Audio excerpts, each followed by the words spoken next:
This is another 419 Grind exclusive. So let's talk about that. Like, dive right into that.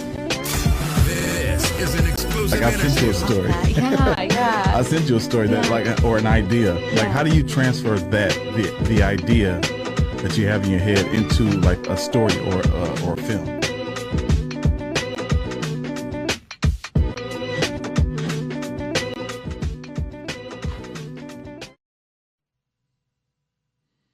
Welcome back to another episode of Out of Focus, and my guest today is Brooke Butler.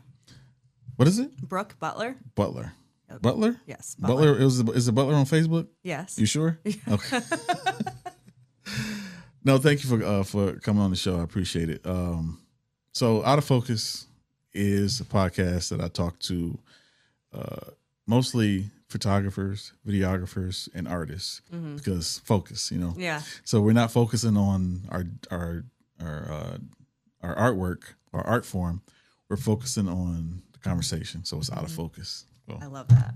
Do you? Yes. I thought it was kind of hard to understand. No, I love it. Absolutely. Yeah. I actually kind of grabbed onto it before you explained it, and I was like, that's pretty cool. It kind of ties in together. Yeah. Yeah. So I appreciate you coming on and having this conversation with me. So first, introduce what you do in the photography art form. What's your niche? So this year, I've been doing a lot of concert photography. Like, that's been something that I've dove into. I wanted to start it as kind of a hobby because I always thought it would be cool to do concert photography.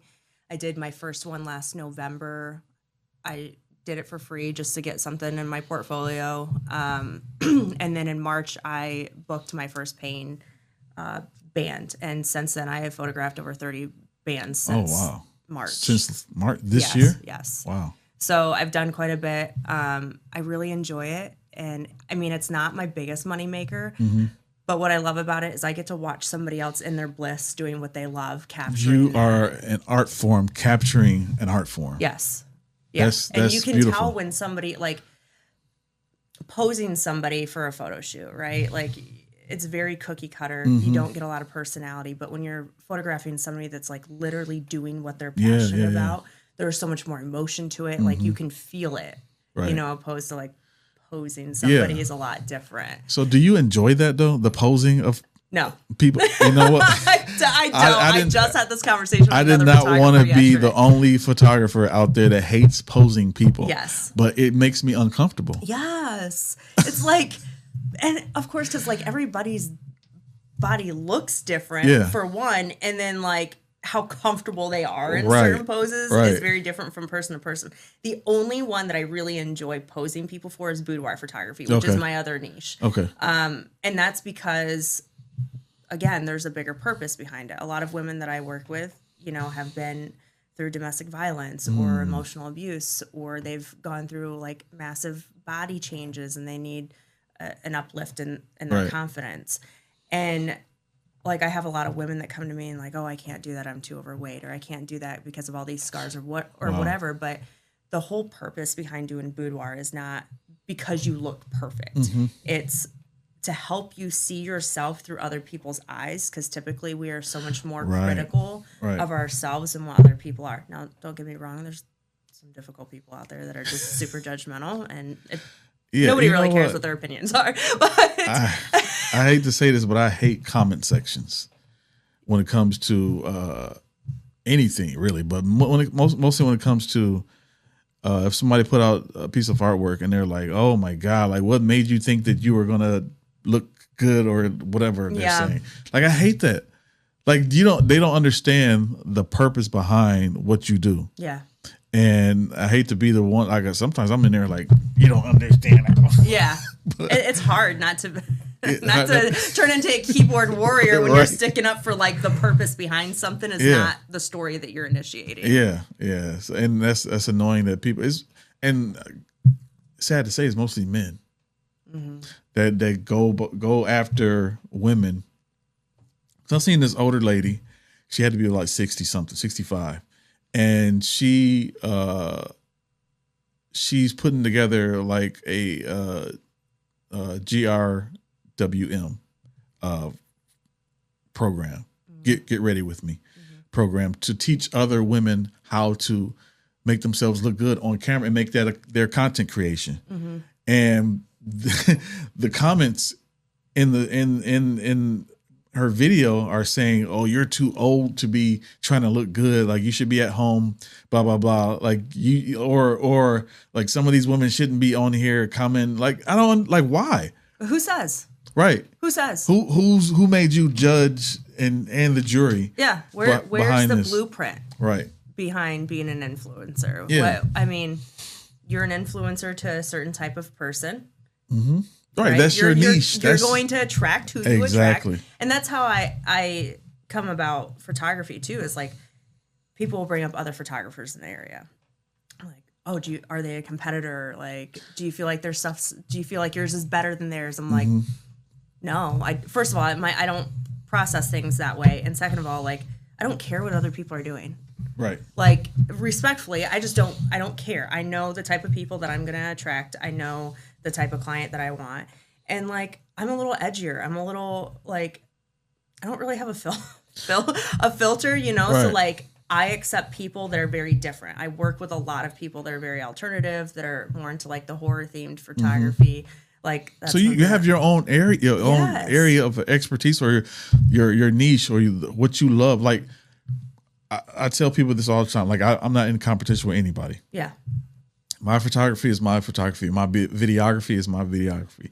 The way I do podcasts is the way I do podcasts. I'm in competition with myself. Exactly. To make myself better than what I did previously. Yeah. Like, I don't care. Like, shout out to Nick Amarai. Like, he's one of the best photographers that I've seen in this area, and what he does, which is corporate headshots. Like, he's probably the best at that. Yeah. And he does other types of lifestyle photography, and he's great at that. Yep. But I don't compare him to what another photographer does, because each and every one of our eyes are different. We create things differently. I'm a graphic designer too. I don't compare myself as a graphic designer to other graphic designers, because our eyes are different. We create different. We have a different perspective, I should say. Yep. And that all comes from life experience too. Like, based on, and that's how I connect with some, the women that I work with, or even some of the bands. Like, I share pretty authentically, like, things that I've gone through in my life. And that's not to grab attention or for a victim mentality or anything like that. It's to where other people don't feel alone. Right. And I'm going to attract people that maybe have gone through something similar and are scared, right? And they know that I'm a safe space for them to come to. Right. And either, work on that, whatever they need to work through. So you're building a connection. Yeah. Yeah. Yep.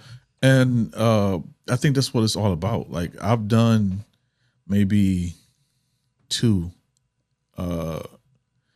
boudoir shoots. And I only have done 2 because I don't feel like I'm comfortable doing those shoots, because I don't know if it's because I have a daughter.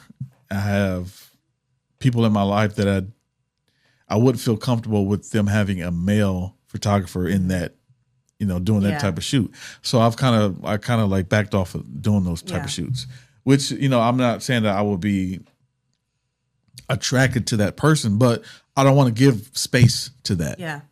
You know what I'm saying? And I wouldn't want somebody that I know be in a situation to where another male photographer might be, thinking in that space. So I kind of like, you know what? I'll stick to what I know. Yeah. Well, and there's the other side of that too, because, like, men aren't the only shit people in the world, right? Right. Yeah. So then there are some pretty vindictive women as well, and like, you don't ever want to put yourself in a position where somebody can make up a lie.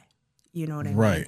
And it completely destroy you, which I'm not against men that are boudoir photographers, but they also have different protocols in place for that. Yep. I mean, even when I had my studio, so I did have a 1,700 square foot studio, and I can talk about, like, why I closed that in a second. But even then, like, I had cameras outside to see who was coming in and out. Right. Then I would text a trusted person. I'm photographing this person this day, whether they were a female or not, because you just never know. Right. You gotta have some type of, accountability, something to back you up in case something is said or Right. done or whatever. Yeah. And also, like, even when I have contractors around, when the studio was getting redone, like, I was very strict. Like, you guys cannot come this day. I have a model coming in. And there's times where, like, they didn't respect that. And I was in the middle of a boudoir shoot. And I'm like, you guys have to leave. They're like, no, we have a deadline. Well, that's fine. But these were my boundaries that I Right. set. And I'm not going to have my client feel uncomfortable. Yeah. She's gone through DV, whatever. Like, this is very Right. uncomfortable for her to know that, like, even if you're not coming in this part of the studio, like, you're in here while she's in a vulnerable state. Like, that's not okay. So Yeah. there are different things that you have to set in place to protect yourself during things like that. But I do know male boudoir photographers that are very popular. They do amazing work. They do couples stuff, and that, like, even if they are the front of their business, like, their wives might be with them while they Right, do it, yeah. or their wives might be the one doing the hair and makeup, or you know what I mean. Like, there are safety measures put in place. Yeah. So the two shoots that I did, one was the girl came and her boyfriend came with, which made me a lot more comfortable. Yeah. Second time, it was the girl who did the shoot brought her friend, and she did one. So that made me a little more comfortable. But, like, I would have to more do than one that. person there. Yeah, I would have to do that every single time. Yeah. But I would just feel like that's not me. Yeah. Like, I have an eye for it, and the shoots came out great, but my comfort level, I would rather say, okay, if someone wants to book me I will hire another photographer to come and do the shoot for me. Yeah. And not out of fear of what I would do, but accountability. Like you said, like, I wouldn't want anybody to say, oh, he does these type of shoots because he wants to whatever groom the women, or like, no. Yeah. Like, and anybody that knows me knows I'm not that type of guy anyway. So, yeah. So I've had this conversation with because I'm part of multiple boudoir photography groups, but I also had a mentor my first year doing it. And one of the things, like, I asked her about that. I'm like, how do you address, like, when people might complain about male photographers or whatever? Because, like, I'm not one to bash anybody, right? If somebody's going to come to me, like, I'm going to turn it around, and it's Right. not going to be able to shit talk with me. You just can't.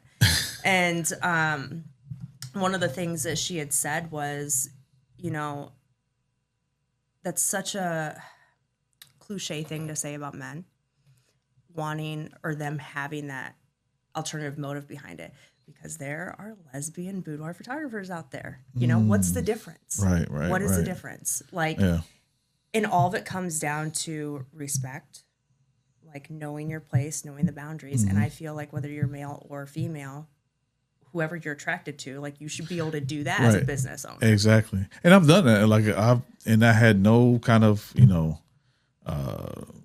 misplacements of, feelings or, doing the shoots or anything. And I think it was just me, have to get to the point to where I am comfortable doing it, because I don't mind doing the shoots like itself, because the artwork itself looks good to me. Like, if I show you the shoots that I've done, like, you're probably gonna be impressed. And that's probably, like, my first year in photography, and I think I'm good at it. I just think I needed to be more comfortable. Yeah, and that would have came over time. Yeah, but I just kind of walked away from it.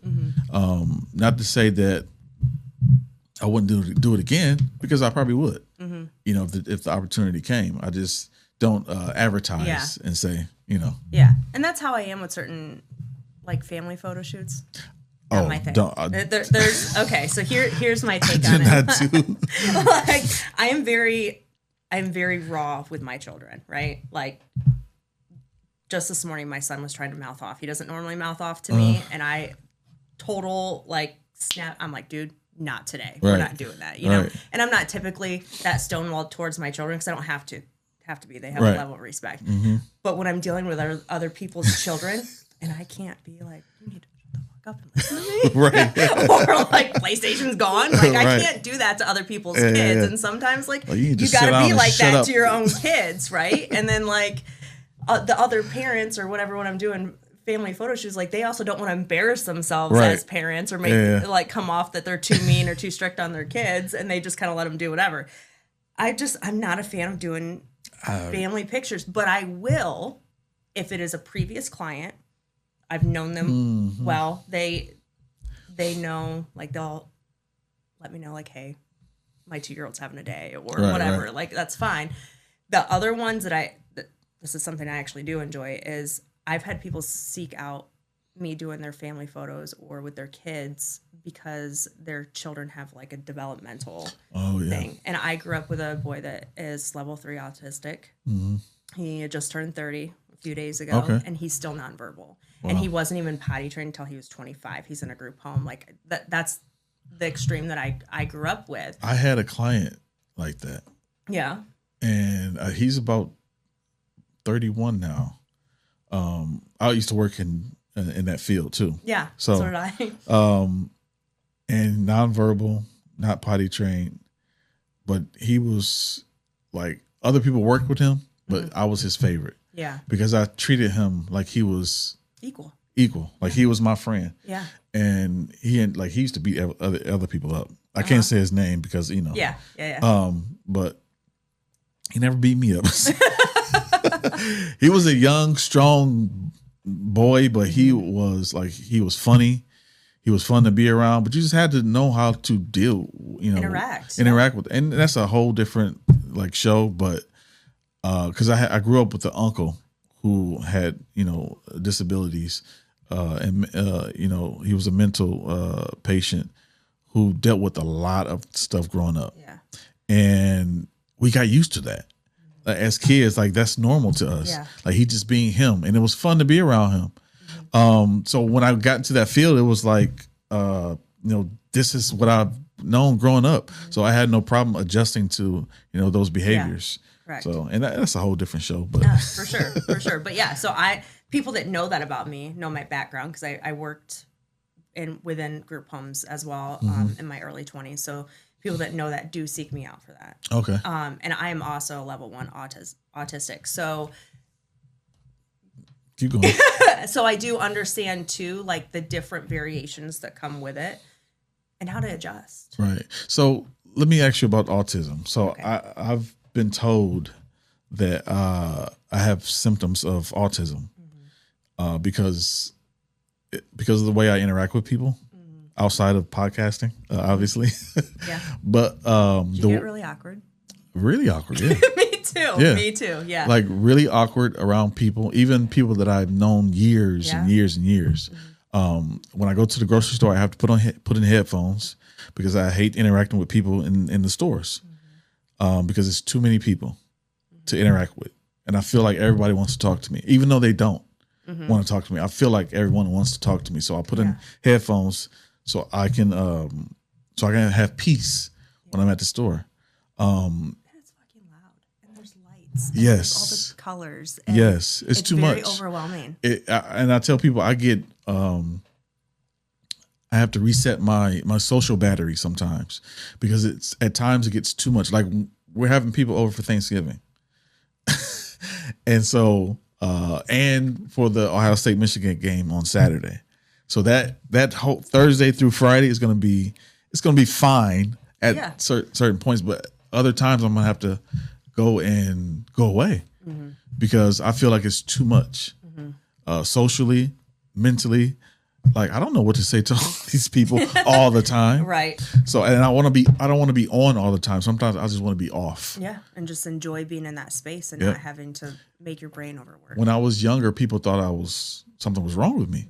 Because I wouldn't talk because I just felt like I don't have to talk. Like there's no need for me to talk right now. I have to be around somebody all the time. Yeah. Like, I loved being in my bedroom, and it's not because I was depressed or. Yep. I mean, I did deal with depression growing up, but like, that was my safe space. I could draw. I could listen to my music. I didn't have to interact with people. Wow. I didn't have to like prepare conversations. I didn't have to have walls up because there were people in my life that were mentally abusive. So like, did you know that other people don't have to prepare conversations, that they just dude, that was the biggest indicator that I was like, what is wrong with me? I was like, wait a minute, you don't have to prepare a conversation? Yeah. Like what? Like, no, I have to prepare a conversation. Like I have to think about what I'm going to say. So here's one of the things. I actually have a hard time with like change of plans drastically. And Oh my God. this is something that I'm actually working on. I've gotten a lot better, right? It's like hypothetically, say we had this plan for 2 weeks, right? I mentally prepared myself for this for 2 weeks. Okay. And then you say, hey, we're going to cancel today. And I'm like, fuck, I have to, sorry, I don't know if you're okay with it cussing or whatever. I have to now mentally prepare myself for another 2 weeks or whatever until and that's fine. I've learned to adjust that. I used to literally break down crying because I didn't know how to like, okay, well, my day has been completely rearranged. Now what do I do with myself? Like, this isn't what I'm mentally prepared for. And I still do have problems with that when it comes to my personal, like, family life. If things or plans change and I can't go do something I was planning on doing with my kids or like get something done, that's when it bothers me the most. Business stuff, I've learned shit's always gonna not necessarily go as planned. Clients are gonna have to reschedule because they have their own stuff, and I've become more understanding over that.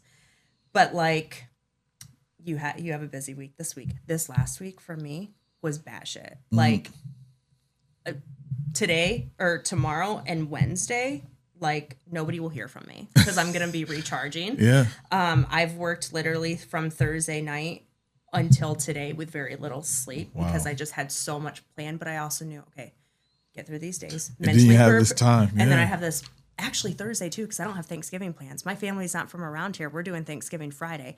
My daughter's going with her best friend for Thanksgiving. My son's with his dad. House to myself.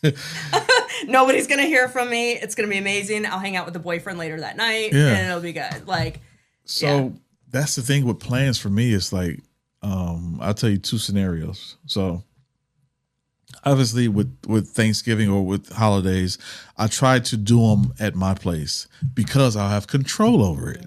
I'll have control over the time, when everyone's supposed to be here, when the food is done, and when we're done, we're closing shop and we're going to bed. So there's times when I don't want to put them on blast, but sometimes my family is late. And I get so much anxiety and so irritated. If I say 2:00 and they show up at 4:00, like I'm irritated because those plans didn't go as as they should. And then are they going to plan on staying later since they showed up late? Like, that would be my concern. Listen, I said 2. You're supposed to be out of here by 5, dude. You have an hour. Like, get your hugs and say hi to everybody and get the hell out. Exactly. So I'm like, and I don't think other people understand that. Yeah. Like even I don't want to put the situation out there because it was at work, my former job, Jeep. So a guy told me, my team leader told me I was going to do this certain job. He was going to train me on this job. And the next day I was going to be on that job all day. When I came in that next day to do that job, specific job that he said I was going to do, he switched and said, okay, I'm going to train you on this job. I said, no, you're not. You told me I was doing this job.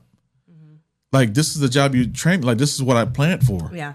And this is a Friday. And this is the job that you said I was going to do all day. This is a job that I know, like the back of my hand. Like, why am I not doing this job? So it kind of ruined everything because I was so out of place. Like, I didn't feel like, and I don't think other people understand that. Like with our personality types, it's like when you say you're going to do something, do it. Yeah.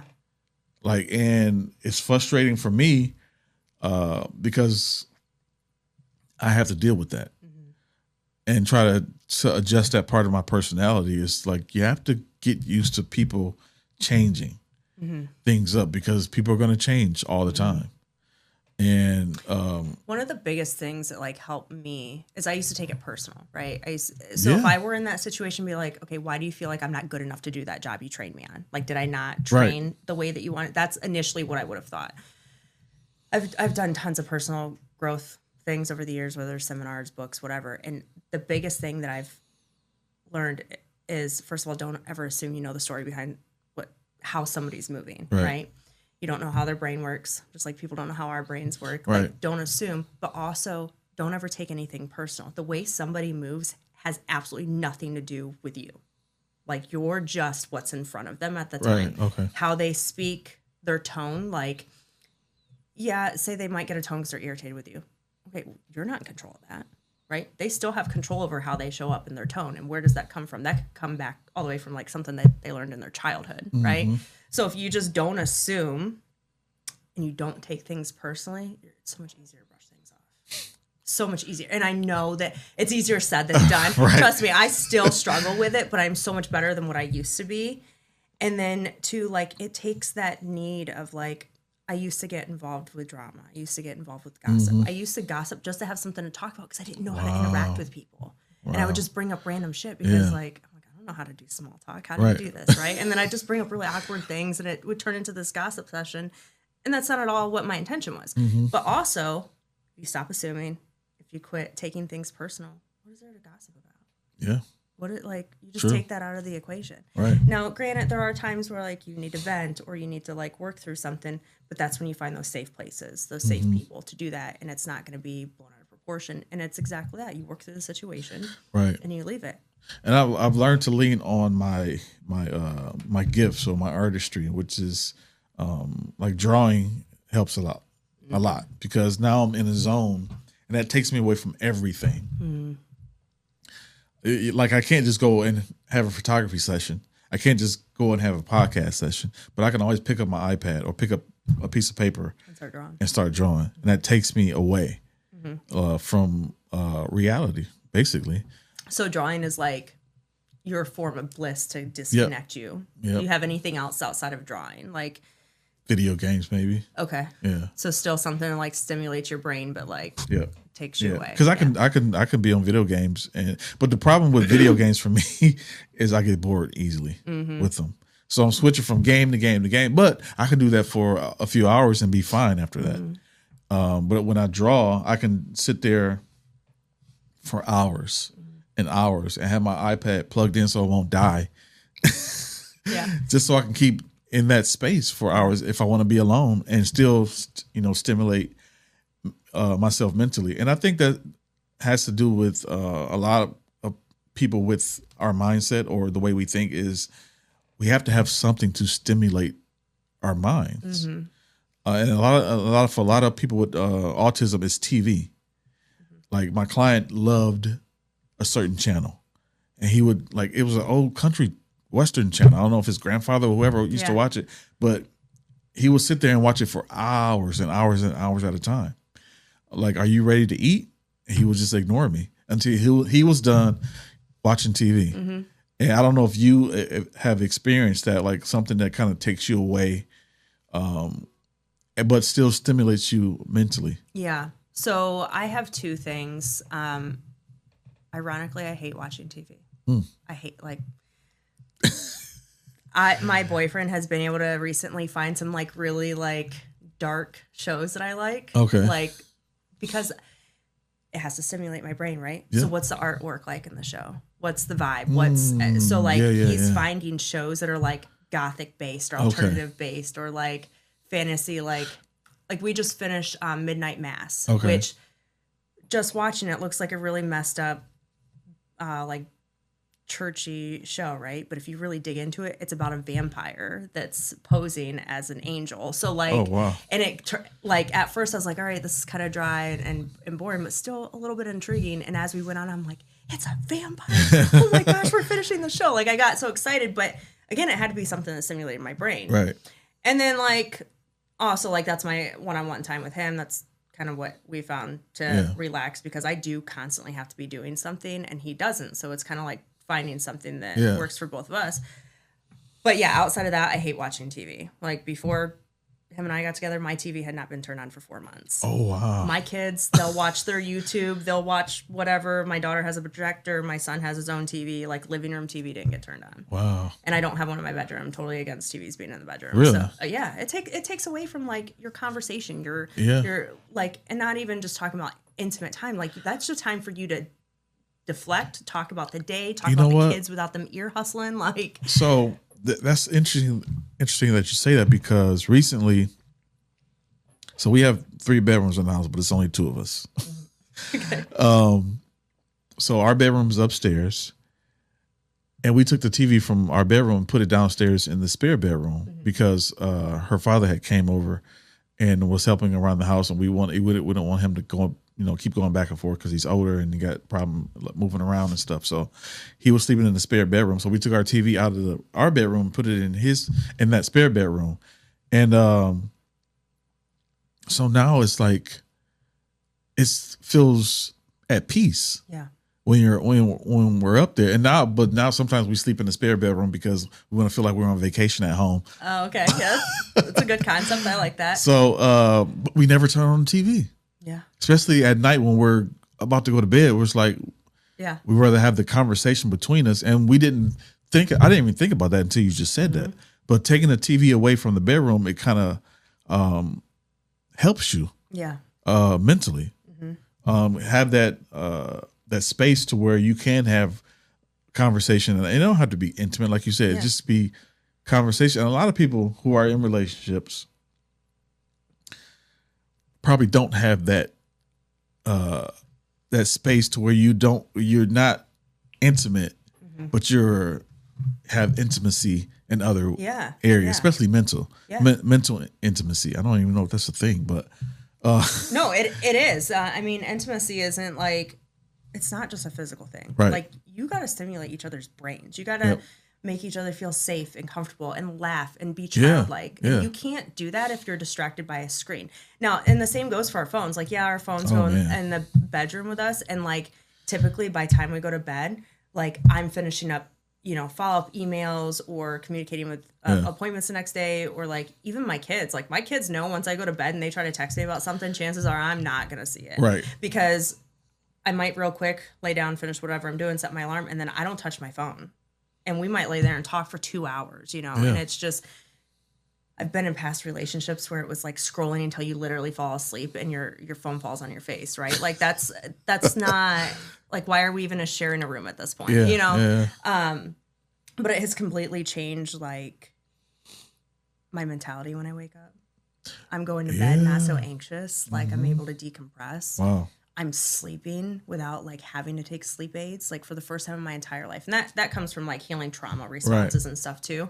But a lot of that comes from like not being distracted, not having negativity in your face when you go to sleep. And we're very strict about like, we don't have deep, like maybe hard conversations that might cause an argument before bed or first thing in the morning or even in the bedroom. Like that's one thing that like I needed going into a new relationship after things that I've dealt with. Like, I needed that safe space and to not feel like my bedroom was a prison, in different areas, and being able to calm down. Like, and I don't mean calm down of like you're worked up and you go to bed. I mean like you just have a calm, safe space that doesn't have electronic distractions. Right. And you can create that. And I think our kids especially, and my kids are 24 and 20.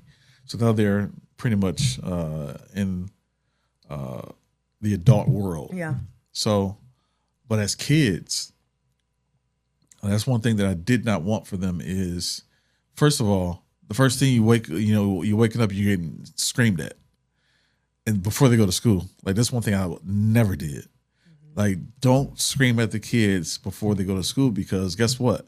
They're going to have a bad day at school because they started off their day bad. No, let's give them a peaceful awakening and on their way out the door so they'll have a good day at school. And secondly is I don't want them to be tied into devices. Like my son, he's in the Air Force now, but his thing was video games. And especially after he got to his senior year when he only had to go to school for half a day. And he would spend his hours at night playing video games. And I'm like Jordan, you can't do that. That's not good for you mentally. But I think eventually he understood that. But my daughter was never into video games. She's more of artsy type. She's 20. She doesn't go out to the club. She doesn't do all this crazy stuff. She focuses on, work. She draws. She's amazing at drawing. She's way better than me in drawing.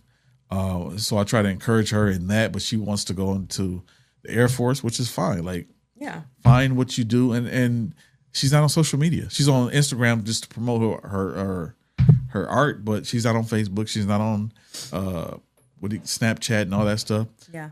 And I'm thankful for that because she's not one of those social media babies who depends on social media like we were depending on. Like, it's hard to believe that. It's hard to believe that we grew up in an age where we didn't have cell phones, but now a cell phone is everything we have. Yeah. I just went a week without a phone and I almost died.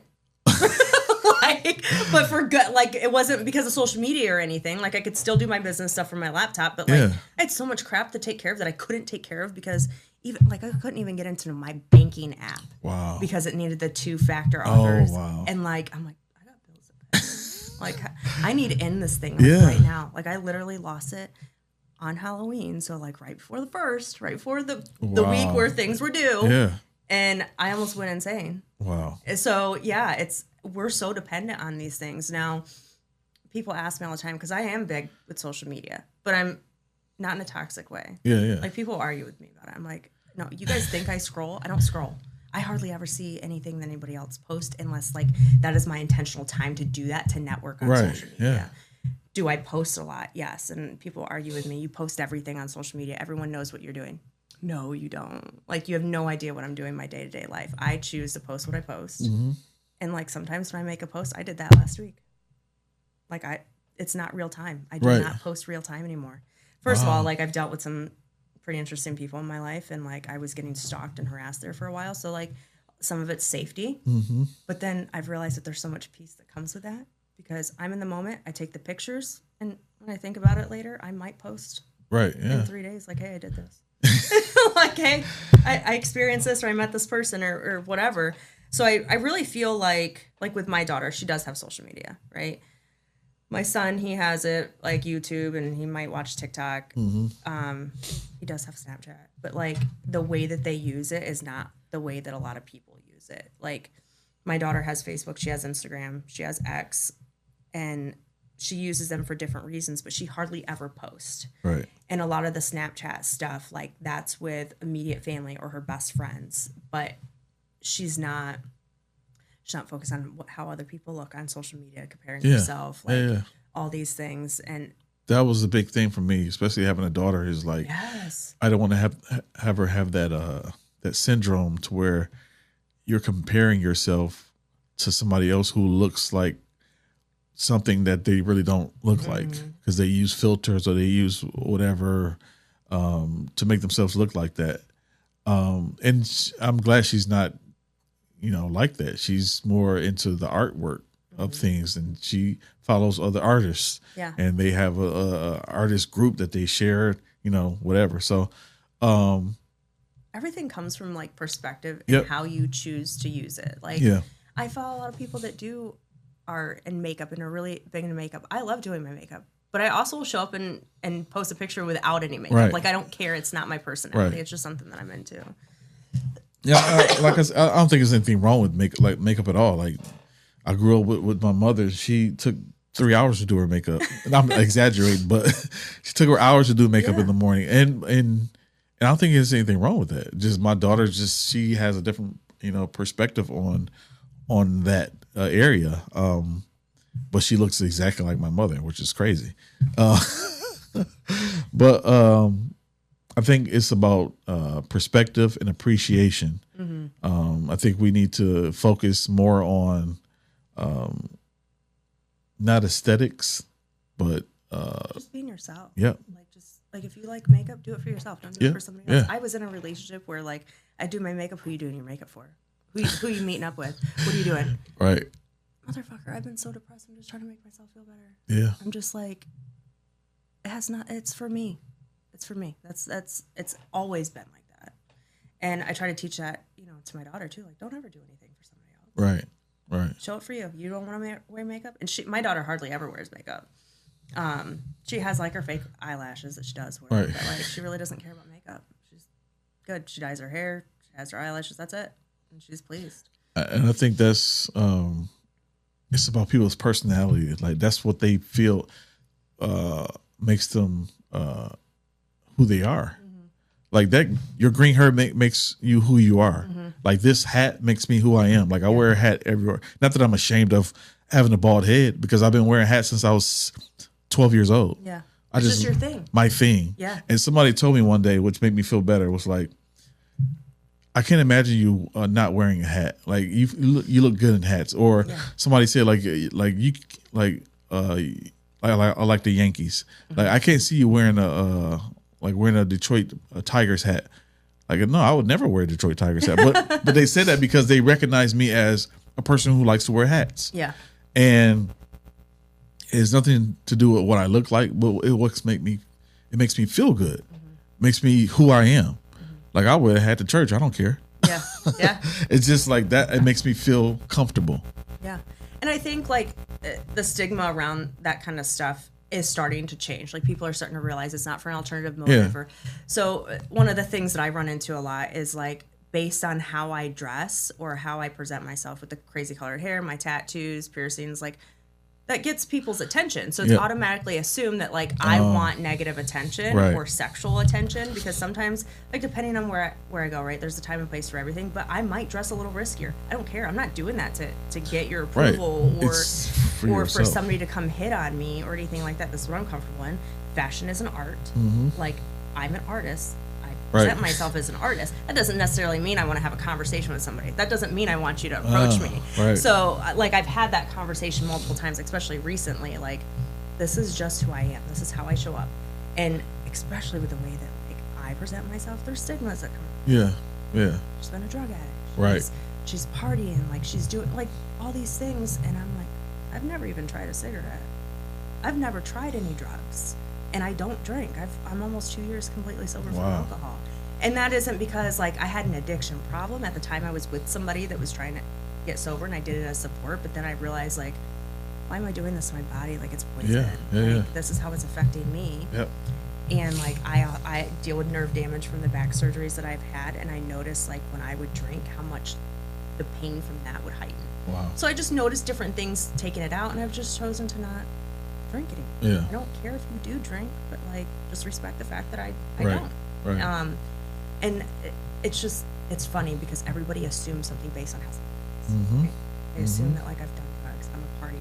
I'm a homebody. Like we sat down on the couch on a Saturday night. It was 8:30. I was in pajamas. I already ate dinner. I was relaxing, and my boyfriend turned on fucking Antique Roadshow. Like he was like, what? This is on Netflix? I'm like, oh, that's funny. Like I feel like I'm hanging out with my grandparents, and I'm like, I'm sitting there, I'm like, because I did enjoy watching that with them when I was younger, and I have a weird thing for antiques, so it kind of like works out, but I'm like, I'm getting fucking like, you know what? I'm 33 years old, and I'm sitting on my couch at 8:30 on a Saturday watching Antique Roadshow. You know, I'm totally fine with this. And everyone can assume whatever the fuck they want because this is where it's at. I don't think it's getting old. I think it's getting comfortable. Like I'm comfortable being at home. That's my space. Like, and I try to create spaces in my home to where I can go to and be absolutely in bliss. Like I have my own office at home, and the walls are black. First she asked me like, why do you want to paint them black? That's what makes me comfortable. The walls are black. I have my paintings and pictures on the wall. I have sports stuff everywhere. And it's dark down there because that's the space I want to go to where it's dark, where I can be comfortable. I got my TV on the wall. I got my laptop on my desk, and wherever. That's why this desk is black, because I want a piece of that here. Yeah, I love that. So this used to be brown wood, but yeah. So it makes me comfortable. I don't know why, but it just does. And we have in the basement as well. We have like a little theater area, and sometimes I sit down there and it's dark. And she likes the light. She likes, for it to be bright. But when she's at work and I'm at home, that's where I am, because it gives me peace. And the dog is upstairs making all the noise, so I can be downstairs and be peaceful. When she comes home, I go upstairs, and everything's bright or whatever. But I'm fine at that point. Yeah, because you've centered yourself. You've grounded yourself in your own way, whatever works for you. Yeah, that's exactly how I am. I'm like. even sitting down watching TV, like the kids might want me to sit in the living room with them. I don't want to watch TV. I'll get on my iPad and draw. And so, like, we're still spending time together. Right, But yeah, you're yeah. doing your thing. Like, let's not take it personal. Now, if the kids deliberately ask me, hey, can you watch this movie with me? Right, yeah. Yes, I will try to sit still for an hour and a half and watch this movie. But trust me, I've thought about it 20 times throughout that movie. I cannot wait for this to be over. Right. Yeah. I mean, that's just how it is. I think that's what everything that we do as humans is find peace in what we do. Like I find peace in having conversations like this. I'm gonna be at peace all day. Yeah. Even with this morning when I did the morning show, like that made me feel good just to have those conversations because social media kind of makes people go home and do this all day on the phone. And having these conversations, being that I'm not an extrovert, gives me opportunities to meet people, have conversation, and it gets that little itch out the way, and then now a little social, exactly, and not overwhelm yourself. And it's your space. It's my space. You're I'm in comfortable. control of Yep. it. You know what we're gonna talk about Yep. all the things, or at least a gist of it. Yeah. Yeah. So Yeah. it creates that peace. It's not chaos. It's not Right. overwhelming. Right. And I can go to the store and put my earphones on. I'm glad I'm not the only one that does that. Like I was like, man, I feel like a weirdo all the time. Right. Walking around with my Yeah. headphones in. I thought the same thing. Like nobody else. Like they think I'm crazy. Like no. It's good to know that other people do the same thing. Yeah. I used to like grocery stores are very overwhelming to me, especially if I have to take my kids. Even with my kids being older. Like I have a 15-year-old daughter that doesn't look like she's 15, right? Okay. So like I'm on guard, you know, and it's so funny because she tells me, yeah, well, I'm on guard with you. Why do you think I walk behind you in stores? I see all these men looking at my mom. Like, you know, she's funny about it, but like I'm the same way when she goes and shoots some concerts with me, right? And I've had people be like, oh, this is your daughter? Like, wow, you're beautiful. I'm like, yeah, she's 15. Like, wow. Or like we're at Frankie's and I don't know if he was homeless. I don't know. Somebody in the East Side came up to her and like tried talking to her. And he was like, what's your name? She goes, I'm a minor. He was like, bullshit. And she was like, no, I'm a minor. Wow. And he was like, no, the fuck you aren't. Like he was getting like irritated with her. And I walked out. I'm like, that's my 15-year-old daughter. Like I'm I'm on it. And I feel like I have to be the same way in grocery stores with my kids. Because that's crazy. You can't trust anyone. Yeah. Like you can't. So yeah, when I can go to the store, put my headphones in and not have kids with me, best experience. And especially if you can go before 9 o'clock in the morning when nobody else is there. Oh yeah. Oh, that's a sweet time. and that's why I go to the gym at 6 o'clock in the morning because no one's there. Yep. And I can put on my headphones. No one's trying to ask me questions about whatever. I don't know what they want to ask about, but I only had this happen twice last week when I went to Kroger. I was so irritated. So I'm going. I had on my other Cowboys jersey, and they were like, "So, how are the Cowboys going to do this week?" I'm like, and I had my earpods in. Like, why are you talking to me? And I'm not trying to be mean, but I have these in for a reason. Yeah. Like, don't bother me. And then I'm at the checkout, and the other lady walks up to me and was like, "So, you guys play the Raiders this week, huh?" I say, "Excuse me? You guys play the Raiders this week?" I say, "Yeah." And she walked away because of my response. What else do you want me to say about it? Yeah, we play. But like, do I know how they're gonna play? No. Let's wait until the game. Right. You know? Yeah, it's like don't approach people with earpods in. Like, don't do that. Yeah. But it's I'm glad I'm not the only one. Yeah. And it feels good to know somebody else who's has that comfort level with the music playing at the stores. So. And some people they're like, well, if you have that much of a sensitivity to crowds and sound, why are you photographing concert photography, right? So it's a difference. Like loud music has always helped me breathe a little bit. Like it's like it blocks the world out, right? Yeah. And then with concerts itself, I'm mentally preparing myself for that crowd. Yeah. Like I know the way it's going to be, and I primarily photograph metal concerts. However, I'm also a band manager for a band that is softer music. Okay. And that crowd is completely different. And I have to prepare myself for two different types of crowds, but it's the mental preparation of it, and then I'm okay. Right. People don't understand that. It's like, how can you be a podcaster and Hate talking to people.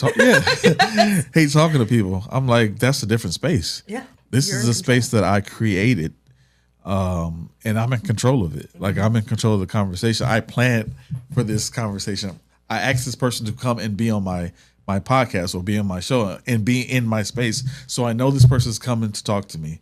So I'm not. It's not like it's like a pop up. Like, oh, I got 20 people waiting for me. Like, oh, what do I do? Yeah. No, it's not. It's something that I plan for, that I enjoy doing, and it gives me the time and space to be interactive. And as hard as that was growing up, now it's easy for me. And this has given me a tool to learn how to have conversations outside of the space, because for a long time I didn't talk to people. Yeah. Some people thought something was wrong with me. Like, why doesn't he talk? Like, I can hear you talking about me. First of all, why doesn't he talk? Like, because he's like, I created a space for me to learn how to talk to people. And I think that's why I think this is good for people with that autism, to learn how to create your own space to talk to people. And then outside of that, it'll be more normal for you to, have conversations. Well, and that too, like, I have a marketing background. Like, I've done some type of marketing for like the last 13 years, right? And I get asked that, like, why are you in marketing? Why do you go to networking events and stuff if you hate interacting with people? Because there's a purpose behind it. Right. If you give me a purpose behind it, Yeah. I can go talk to anybody, Right. right? Like, Right. I can strike up conversation. And two, with that, like, I'm not from Toledo, but I've lived here for the last 10 years. Okay. So, well, 11. My son will be 11 this week. So within that and within marketing, like, I've met so many people in Toledo, and not being from here, it's weird to get recognized out in public and be able to have those conversations with people. And I get told often, like, we can't go anywhere without you knowing somebody. I'm like, well, and here's my kids used to tell me that all the time. Yeah. Here's the flip side of that. I also see so many people that I know out in public that not that I purposely avoid them. Like, I do that too. But like, I'm not totally in a space to have a conversation with you right now. I'm not going to have a conversation. I will wave. I will acknowledge you. But like, that's not why I'm in that space. And it has taken me a long time to set those boundaries, because before I would just feel like I had to talk to them because I knew them. But when you start to know so many people, you have to start setting that boundary. Or like, people think that they know every little thing about your life just because they have known you for a while, or social media, and like, so like, my boyfriend, like, he's not publicly on my social media right now. Like, it's just an agreement that we've come across, like, while I'm navigating certain things in my life and he's navigating certain things in his. And like, I've had people like, oh, who's this secret man that you're not posting his face or his name? And I'm like, in due time, like, you know. But then when people see us out in public, oh, this is who it is, you know, and they feel like they're in on the secret, and then they want to try to talk to me about like, why? Well, it's none of your business why. Right, yeah. Like, it's just what we're choosing to do right now. And honestly, it's great some peace. Like, I'm sure it has, like, it really has. Like, there's parts of it where I'm like, okay, like, this sucks. Like, I took this awesome picture of all of us together, and I'm just not going to post it. But at the same time, like, the peace that is coming along with that after being in so much chaos for the last few years, it's like, that's my little piece where like, people don't get to. Right. And think about this though. Before social media, our parents or whoever took pictures. Yeah. They didn't post them anywhere. No. They didn't go down to the bulletin downtown and like post their picture of their significant other. Yeah. No, they didn't. You were seen out in public. You see that they have a significant other. Yeah. Or you see a ring or whatever, and you respect it. Like, you just exactly. Like, you don't have to have an explanation. You don't have to know the story behind it. And like, eventually, we'll be at that point. But like I said, like, the stuff that like I've gone through, like, I just needed that little bit of peace. I just need a little bit of part of my life that like nobody really knew what was going on. I just moved to a town that nobody would expect me to move to. I changed my phone number, and now I have this guy that I'm dating that nobody knows. Like, it is the most peaceful time in my entire life. I love it so much. Like, I appreciate people like that. Like, that gives me peace, because like I'm in a relationship, but you know, we recently, maybe over the last year, posted that we're in a relationship with each other, but we still don't post pictures. Yeah. Like we take pictures, we go places, we take pictures with our family, our kids, her grandkids. We go places all the time and do stuff all the time. But that's for us. Yeah. That's for us to look at and enjoy memories and create memories. Not everyone needs to know what you're doing all the time. Yeah. Like I hate that about social media. Like I used to be the person on social media who had to have the relationship status updated and talked about our relationship on social media and how terrible it was and how this was going good or how this was going bad. Like, no one needs to know any of that. The only thing you see me posting on social media now is business. About whatever I'm doing in business or whatever I'm doing with other people's business and or helping somebody or doing something. Or the rare personal thing that can help somebody. Like that's where I'm at. Like I've recently started sharing about the domestic violence relationship that I was in. But that's to help somebody else who's going through the same situation. Because I'm gossiping or that I want attention for it. Like it's not at all that. You know, and that's what I mean. Like with social media, it's all about intention, right? And how you use it. It doesn't have to be a toxic place. So we've been at this for almost an hour, and before we go, I want to do one last thing. This is something that I do after every episode, and I talk about gratitude. Like gratitude plays a big part in who I am. I think as a person, I'm very thankful for my family.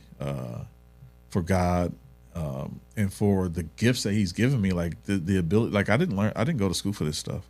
Like I just kind of picked it up and learned it as I went. YouTube University, Google Community College. But those are the things that taught me the stuff that I do, and I'm thankful for it. So, what are 3 things that you're absolutely thankful for? I know it's probably more than 3, but So I've actually been reflecting a lot because my life has absolutely done a 180 in the last year, and I reflected on this driving to Fort Wayne the other night. In the last year, like I found out that my dad passed away, and I didn't find out about that for 3.5 years after it happened, and there's a whole story behind that. A month later, my godfather passed away. Like I was in a domestic violence relationship, and I wasn't allowed to work in that relationship. Like I was kept from it. Like every little thing that I did, like I had to give a report, right? And then things were still twisted. So like I was really thinking about the other day, man, I'm grateful for as hard as that shit was. Like I would not have the drive that I have now. I would not have we split up. He went to jail. The next day I had 3 contracts for photography. Like I wasn't wasting any time. So as much as all of that sucked and like the grieving and like feeling so uncomfortable, like it pushed me to have the work ethic that I do now and to set goals completely different. So I'm very grateful, even though that stuff's messy, that I went through that because it taught me a lot. You know, it taught me to value my relationships a lot better because like I didn't talk to my dad before he passed away, you know, and it changed like how I show up and like build those relationships. So I'm grateful of the hard shit that I've been through in the last year because it's made me who I am now. I'm grateful for being in the music community. Like I've had amazing business opportunities this last year, not just photographing, but now I'm a manager of a band. I never thought I would do that. Like what? But it's my marketing background and it's how I interact with people. So I'm grateful that it's led to that. And honestly, like I'm grateful that my kids still vibe with me even after everything that we've been through. We are still extremely close. There's a lot of forgiveness that's happened, you know. And I'm extremely grateful for that and the people that are still supportive after everything. Right. You know? That's big. That's big. And I'm grateful for you coming on the show. Thank you. I really appreciate it. And I appreciate the conversation. Yeah. You made me feel better about a lot of stuff. And I'll learn, no, seriously, I'll learn a lot of stuff, especially when dealing with change. Yeah. And it's something I'm still dealing with as far as like a change of plans. Like I take it personal and I know I shouldn't. So, thank you for that. Yeah. For sure. Absolutely. I'm not perfect. By any means. I still struggle. No one's perfect. Yeah. Sometimes have mental breakdowns like, why? This is not okay. And then I like pull it back and it's like, all right, Brooke, calm down. No, but thank you. I really appreciate it. So this will be on YouTube. Okay. Spotify, iHeartRadio, Apple Podcasts, wherever you find your podcast. So make sure you tune in. and share this when I send it to you. Okay. Sounds good. Thank you all for watching.